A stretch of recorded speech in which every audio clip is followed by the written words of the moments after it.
جب مکہ کی گلی گلی میں سرکار کے خلاف تحریک چلائی جا رہی تھی اور مکہ کے بازاروں میں سرکار کے پیچھے آدمی دوڑائے جا رہے تھے، کوئی ان کی بات نہ سنے، انہی دنوں میں یمن کا ایک صوبہ دار جس کا نام طفیل بن عمر دوشی ہے، وہ کعبۃ اللہ کی زیارت کے لیے مکہ آیا۔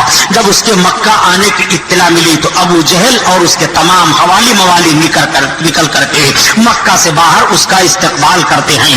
طفیل بن عمر دوشی کا بڑا زبردست استقبال ہوا۔ ابو جہل لا کر کے اپنے گھر ٹھہرایا اور ٹھہرانے کے بعد اس نے بڑی خاطر و مدارت کی، اپنے ساتھ لے جاتا، کعبہ کا طواف کراتا اور کعبہ کی زیارت کراتا۔ لیکن اس نے ایک بات بتائی، کہا سنو، آپ یمن کے گورنر ہو، آپ ہمارے شہر میں آئے ہو، ہمارے شہر میں ایک انقلاب برپا ہوا ہے، ہمارے شہر میں ایک معاملہ ہو گیا۔ وہ معاملہ یہ ہے کہ ایک محمد نکلے ہیں جو اپنے آپ کو نبی اور رسول کہتے ہیں، ان کی بات جو سن لیتا ہے ان کا ہو جاتا ہے۔ وہ قرآن تلاوت کرنا کہ محمد ہیں جو قرآن سنتا ہے سنتا رہ جاتا ہے۔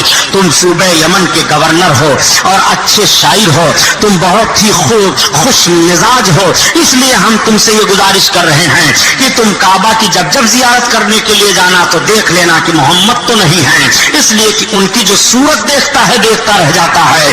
اب ابو جہل اور اس کے تمام ساتھی طفیل بن عمر دوشی کو اپنے ساتھ وقت پر لے جایا کرتے تھے، لیکن ایک روز سویرے سویرے یہی طفیل بن عمر دوشی اٹھے اور اٹھنے کے بعد کہا آج میں تنہا کعبۃ اللہ کی زیارت کروں گا اور خانہ کعبہ کے تک کا طواف کروں گا۔ وہ تنہا نکل کر کے جیسے حرم میں داخل ہوئے، ان کا داخل ہونا تھا کہ نگاہ پڑی ایک بڑے حسین و جمیل چہرے والے، وہ کچھ کر رہے، کبھی وہ اپنی پیشانی کو زمین پر رکھتے ہیں اور کبھی اٹھ کر کے کھڑے ہو جاتے ہیں۔ تو طفیل بن عمر دوشی نے جب حسن دیکھا تو یقین کر لیا کہ یہی ہے محمد الرسول اللہ، یہی ہے جن کے پاس ہم کو آنے کے لیے روکا جا رہا ہے، اس لیے کہ ایسا حسین چہرہ میں نے نہیں دیکھا۔ یمن سے لے کر کے مکہ تک میں چلا آیا ہوں لیکن اتنا خوبصورت چہرہ مجھ کو دیکھنے کو نہیں ملا۔ اعلیٰ حضرت عظیم البرکت جب اپنے آقا کے حسن کو بیان کرنے پر آئے تو عرض کرتے ہیں آقا کی بارگاہ میں، یا رسول اللہ، وہ کمال حسن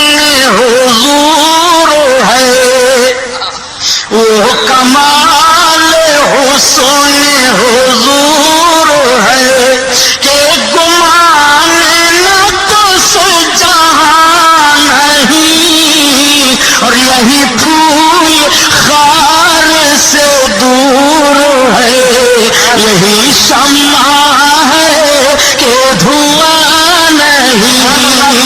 اس نے اتنا حسین چہرہ آج تک نہیں دیکھا تھا۔ جب بے قرار ہوا چہرے رسول دیکھ کر کے تو اپنے کان میں روئی ٹھونسے ہوئے تھا، روئی کو نکال لیتا ہے اور نکالنے کے بعد جب سرکار کی مبارک آواز کو سنتا ہے تو بے قرار ہو جاتا ہے۔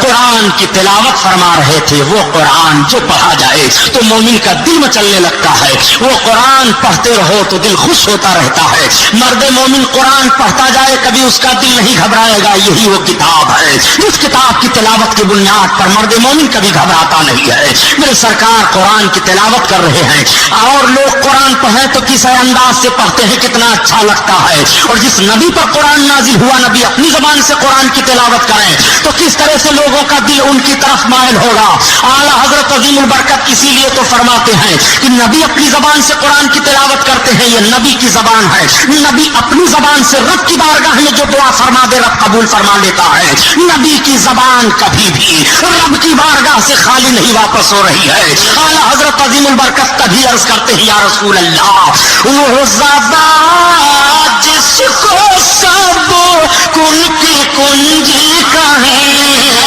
وہ زبان جس کو سب کن کی کنجی کہیں، اس کی نافذ حکومت پہ لاکھوں سلام، لاکھوں سلام۔ آقا اپنی زبان سے کہہ دے تو دیکھو کس طرح سے زبان سرکار کی پوری ہو رہی ہے۔ نبی کی بارگاہ میں ایک ڈھیٹ حاضر ہوا اور وہ کہتا ہے، اے محمد آپ تو ایسے ہیں۔ وہ اپنے منہ کو ٹیڑھا بنا کر کے کرنے لگا۔ آقا فرماتے ہیں تیرا منہ اسی طرح سے ہو جائے، اور عرض کرتے ہیں رب کی بارگاہ میں، میرے مولا اس کا منہ ٹیڑھا فرما دے۔ نبی کی مقدس زبان سے جملہ نکلتا ہے کہ اس کا منہ ٹیڑھا ہی ٹیڑھا رہ جاتا ہے، پھر اس کا منہ سیدھا نہیں ہوا۔